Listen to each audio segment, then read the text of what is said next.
प्रस्तुत है डॉक्टर पुष्पलता प्रताप के द्वारा लिखित पुस्तक यात्रा के पड़ाव का स्वर पाठ। स्वर डॉक्टर अतुल भटनागर का है। पड़ाव 4, सुरभित शैशव, 1929 से 1931। जब से चिट्ठी आई थी कि आनंदी मामा की शादी है, हमारे घर में एकाएक चहल पहल बढ़ गई थी। भाभी जी व बहुआ काम से मौका निकाल कर सलाहें करने लगती थीं।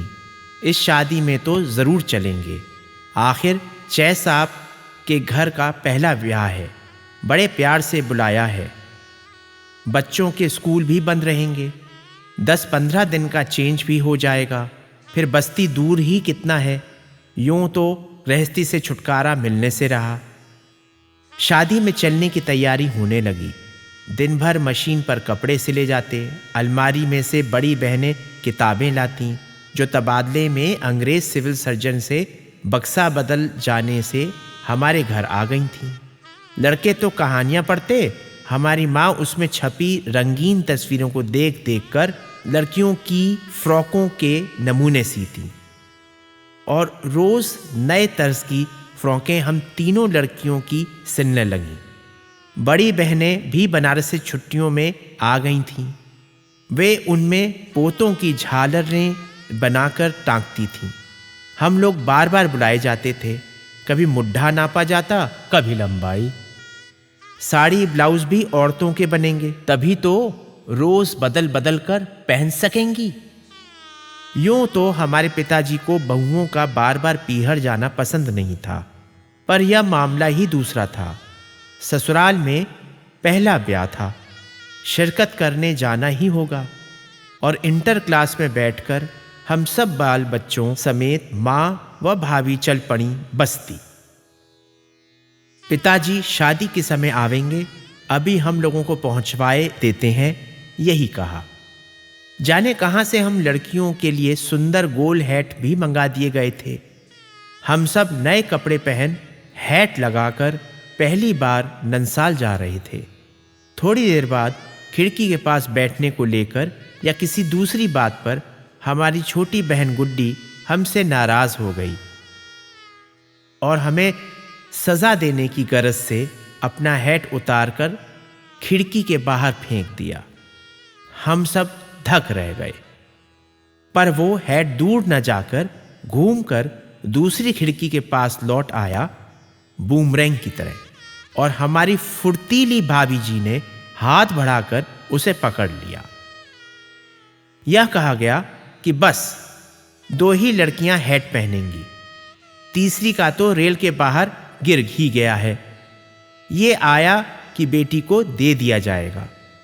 बस्ती में हमने अपनी माँ में बड़ा फर्क पाया। वह हमारे साथ कम और अपनी चाची, मौसी, जीजी के साथ ज़्यादा उठती बैठती थीं। वे सब और ख़ासकर चाची उन्हें लाड़ प्यार करती रहती थीं, यहाँ तक कि कभी कभी हमारी माँ उन्हीं चाची को गोद में सिर रख लेट भी जाती थीं। वह भी मेरा बेटा, मेरी बेटी किया करती थीं। पहले तो हमें ताज्जुब हुआ, फिर नागवार लगने लगा। उनका ध्यान अपनी तरफ बटाने के लिए हम उपाय सोचने लगे। मैंने जाकर माँ से कहा, जल्दी से जांघे के नाड़े की गांठ खोल दो, जाना है। वो ऊह करके बोली, अभी तक नाड़ा बांधना नहीं आया। हमें उनका ये ऊह बहुत बुरा लगा। जब रात हुई तो छोटी भतीजी सरोज के कान में कीड़ा घुस गया, बड़ा रोई। पता नहीं बस्ती के कीड़े कैसे थे जो लालटेन के पास न रहकर कान की अंधेरी गुफा में घुसते थे। रात को हम कई बच्चे एक ही पलंग पर साथ साथ सुला दिए गए। बहन ने बड़ी लातें मारी रात को सोते में। 2 ही दिनों में हमारा मन ननसाल से उचटने लगा। और उचाट मन का सबसे बड़ा कारण ये था कि जहाँ हम सोचते थे कि हमारी तारीफ होगी, वहाँ हमारी माँ की होने लगती थी। जब हम बच्चे तैयार होकर निकलते थे तो बउआ की चाची, मौसी उन पर बड़ा से हाथती थी। डॉक्टर साहब के लंबे चौड़े कुनबे को कैसी खूबसूरती से संभाला है मेरी बिटिया ने। बउआ बड़ी खुश दिखती थीं। हमें बहुत बुरा लगता था। खोरिये की बड़ी जोरदार तैयारी हमारी भाभी जी व माँ ने की थी। उसमें हमारी भाभी गाउन पहनकर मेम बहू व माँ सास बनी थी और एक माथुर कायस्थ शायर साहब के लिखे गीत नाट्य का अभिनय करती थी। अच्छी बहू ये मेरे घर फैशनेबल आई, जितनी थी पास दौलत फैशन में सब गंवाई। एक दिन कहा था मैंने कर ले बहू करेले, बोली मुझे है फीवर, घुड़की मुझे बताई। ये नाटक कई बार दोहराया गया।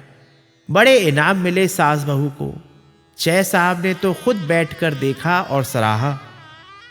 आनंदी मामा की जयपुर से बहुत ही सुंदर बहू आई थी।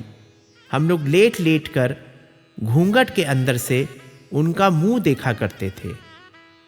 फिर बहू पूछे के दिन रिवाज के मुताबिक नई बहू को भी गवाया व नचाया गया।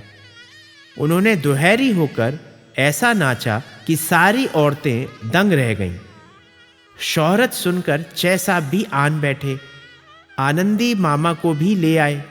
नई बहू ने घूंघट काढ़े काढ़े पीछे झुककर सिर से जमीन छू ली।